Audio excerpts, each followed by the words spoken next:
Bismillahirrahmanirrahim. Assalamualaikum warahmatullahi wabarakatuh. Segala puji kita panjatkan kehadirat Allah Subhanahu wa taala atas segala nikmatnya yang telah diberikan kepada kita semua, yaitu nikmat sehat, nikmat taufik hidayah, dan nikmat yang paling dasar adalah nikmat iman dan Islam. Mudah-mudahan di setiap derap langkah kita itu bisa membuahkan pahala bagi kita semua, bisa menjadi penghapus dosa dan pengangkat derajat di hadapan Allah Subhanahu wa taala. Salawat serta salam senantiasa tercurah kepada Nabi Muhammad SAW, kepada keluarganya, sahabatnya, kepada kita semua serta kepada seluruh umatnya hingga akhir zaman. Amin ya Allah.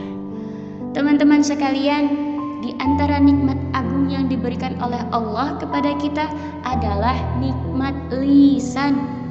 Namun, jika lisan kita tidak dapat dimanfaatkan dalam ketaatan kepada Allah, maka lisan kita juga yang akan menjadi bumerang bagi kita.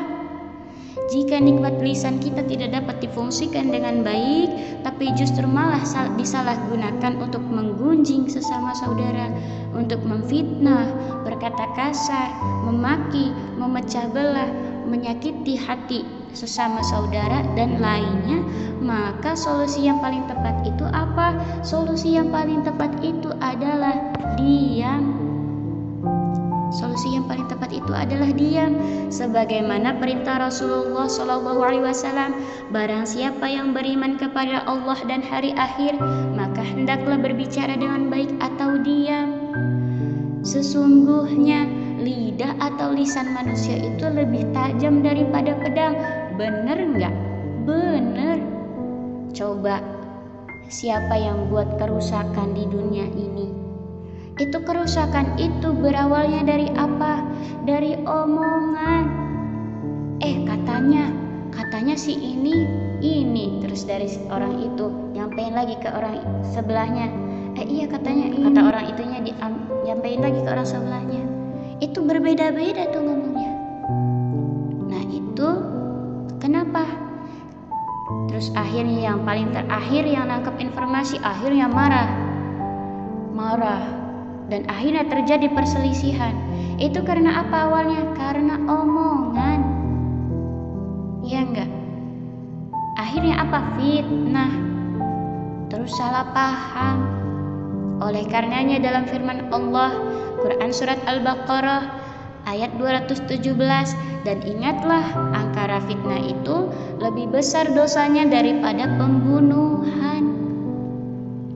Karena itu hendaknya ayo sama-sama, ayo bareng-bareng kita menjaga setiap gerak lidah atau lisan kita. Untuk apa? Untuk hal-hal yang mengundang ridho Allah saja dijaga. Ya. Kalau lagi sendiri, hendaknya kita gunakan lisan kita untuk berzikir. Sebab apa? Sebab dengan berzikirlah hati kita akan senantiasa tenang. Kalau lagi sama teman-teman lagi nongkrong, hendaknya gunakan lisan kita itu untuk apa?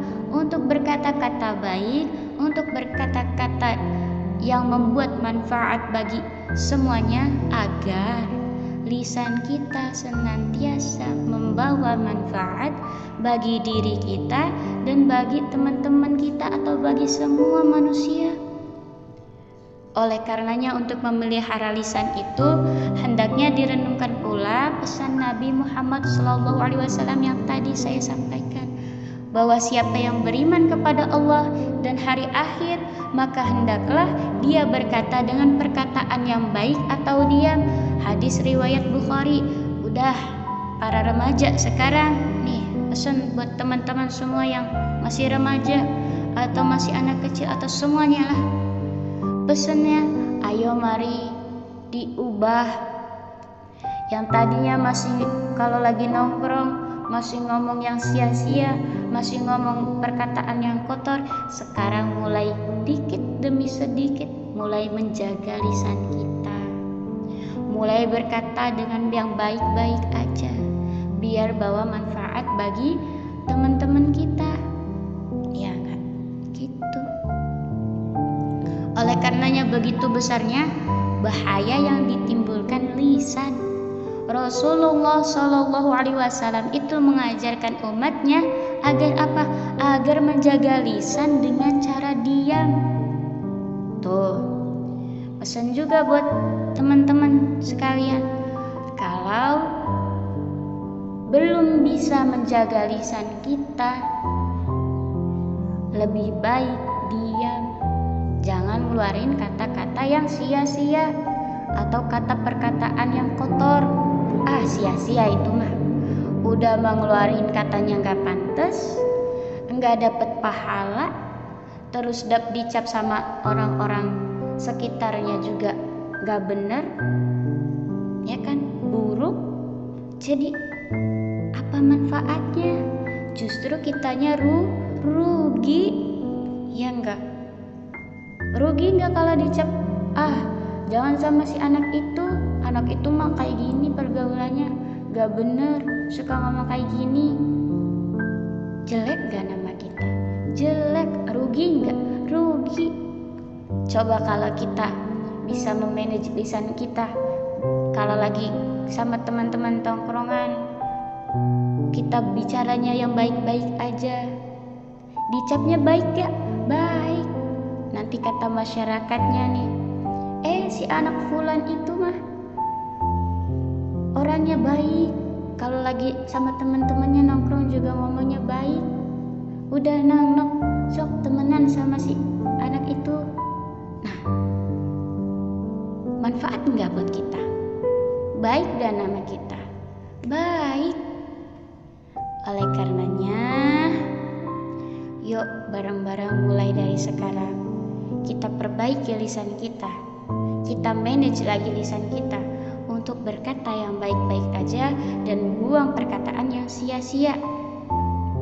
Ya. Rasulullah Shallallahu Alaihi Wasallam pernah mengajarkan bahwa ada 2 amal ibadah yang paling mudah dilakukan manusia, yaitu apa? Yang pertama diam, yang kedua berbudi pekerti yang baik.